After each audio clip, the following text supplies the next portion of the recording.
Hello everyone, welcome back to the Tutorial Millennial YouTube channel. On today's video, I'm going to show you how to combine OVO Cash and OVO Points in one transaction.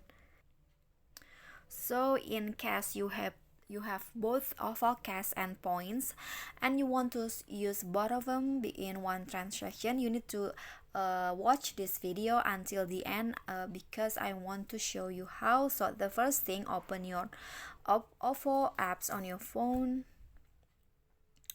and then as you can see, this is my OVO Cash, and then at the below is the OVO Points that I currently have.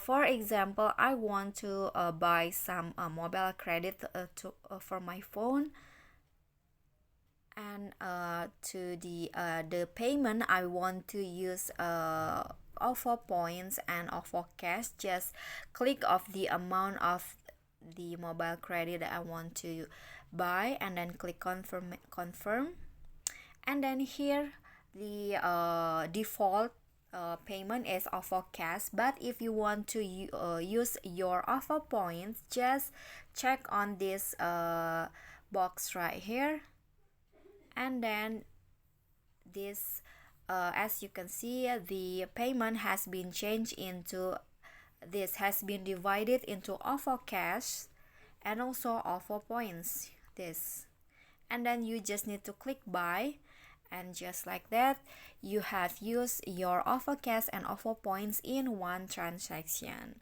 Okay, so that's it from me. If you like the video, don't forget to click the thumbs up icon, leave a comment, and also subscribe our channel for more contents.